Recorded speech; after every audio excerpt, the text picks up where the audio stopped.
Hello everyone and welcome back to The Barrel and our series where we analyse each AFL club's 2024 fixture, identify some breakout players and set a realistic passing mark for their season. Today we have the St Kilda Footy Club.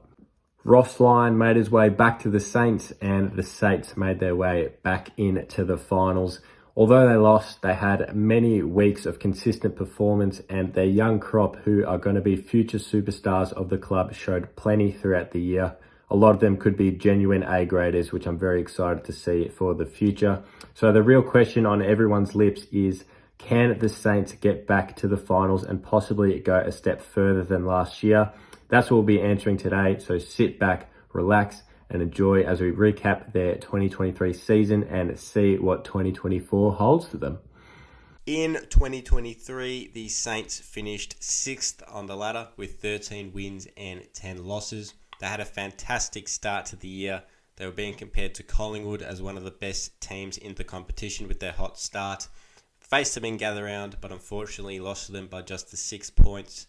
And from round 11 onwards, they looked really shaky, losing to Hawthorn, Richmond, and only just beating a struggling Eagles side at Optus Stadium. However, they finished the year pretty strongly with wins over Hawthorn, Richmond, and a fantastic win against Geelong at Marvel Stadium to set up a final against the Giants. However, we all know how the Giants went. They were a rampaging side towards the second half of the season. And unfortunately, the Saints couldn't topple them at the MCG. Probably would have benefited them to play the game at Marvel Stadium. However, the scheduling put out the MCG, and that is unfortunately how their season ended. Their fixture for this year was ranked the 4th easiest. They have one bye in round 15, and they begin this season with a blockbuster clash in round 2 against Collingwood at the MCG. I would have thought they'd prefer that game at Marvel Stadium. However, with the success of their clash against Essendon last year at the MCG, they have it there. After the bye, they only have one game away from Marvel Stadium. That's a game in Adelaide against the Crows. And in total, they have 13 games at Marvel for the year. They travel to Geelong in round 1. They go to Adelaide 3 times. They go to Canberra to play the Giants, Tasmania to play the Hawks, Perth and Brisbane. And with respect to double-ups, they play Geelong, Richmond, Port Adelaide, Brisbane, Essendon and West Coast twice. With the Cats, a lot of people have written them off already. I wouldn't do so quite yet. I still think they've got quite a good list. And with the amount of games they play at GMHBA against big Victorian clubs, I wouldn't put any cap on what they can achieve. We know how good of a side they've been for such a long period of time, so watch out for the Cats. Richmond obviously got Adam Uze after Damien Hardwick left mid-season. Many people have tipped them to slide down the ladder. However, with the premiership experience they have on their list, I would say they'd be around the same spot that they were the year prior. So it should be 2 interesting matches, particularly the one at Norwood Oval in gather round. Port Adelaide, a lot of people have tipped them to slide as well. I was quite surprised at. I wouldn't do that at all. I still see them as a top 8 side, and especially at Adelaide Oval, it's extremely hard to win against them. So that'll be another fascinating encounter. Brisbane, their game at the Gabba is pretty much a guaranteed loss for anyone who heads up there. So good luck to the Saints for that. However, their other match, I'd give the Saints a good chance to win. So that should be 1 apiece in the best case scenario. But we also saw last year how good of a side Brisbane are at Marvel Stadium. So that could be 2 losses as well. So that'll be fascinating to watch throughout the year as well. Essendon had a lot of additions to their list in the off-season. I think they did a little bit too much to improve radically for 2024, so I'd have them around the same spot they were in 2023, so the Saints should have 2 good chances at them there.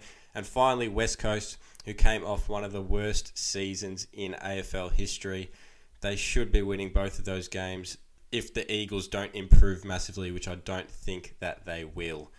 So overall, the Saints have gotten a very generous fixture from the AFL. Their run home is the stuff of dreams and a good buffer if they don't have the best season up until round 15. They play great footy at Marvel, so we'll have to wait until the late stages of the season to determine where the Saints will finish on the ladder.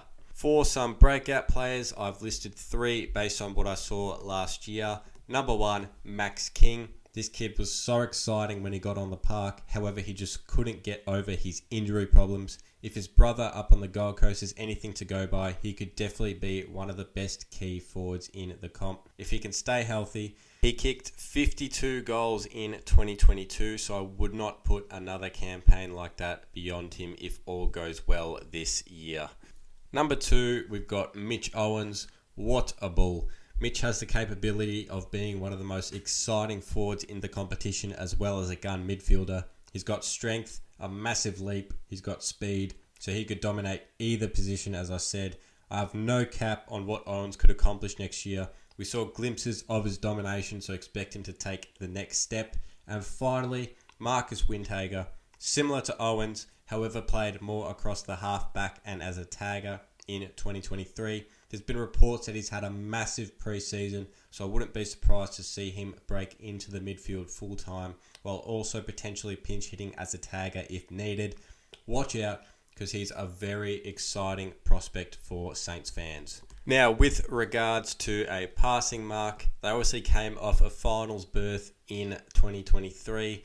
The Saints will be looking to build on what they achieved. However, I think the main issue with their list is a lack of superstar talent apart from Sinclair, which obviously puts its limitations on a team's capability regardless of how good their young crop are. You could argue that Jack Steele is of superstar talent. However, I do think he has gone past his best and would not expect him to be an All-Australian in 2024. So based on that, as a passing mark, I'd expect the Saints to at least make the top 10 and threaten a top 8 finish. I do think they're a solid and very consistent team. However, I do see them as the weaker of the teams that made the top 8 last year.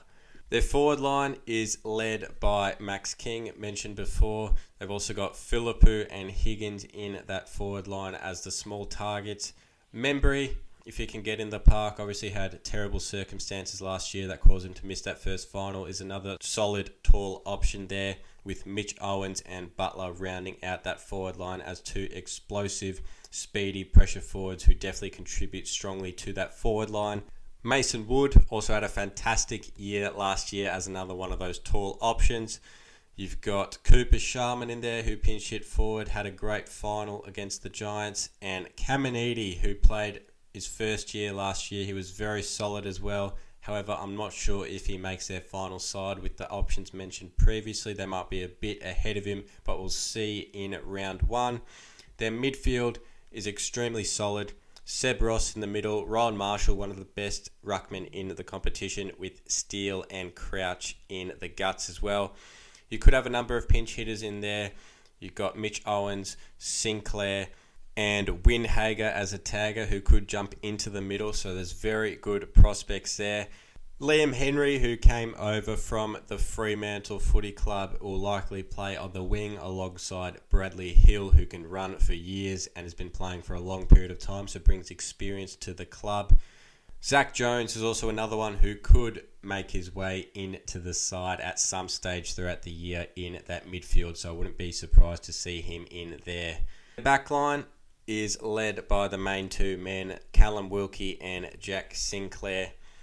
Nazaya Wanganeen-Malera is one I want to talk about. He showed plenty last year and should be taking the next step, especially when Sinclair jumps into the middle. He's the one to distribute off half-back.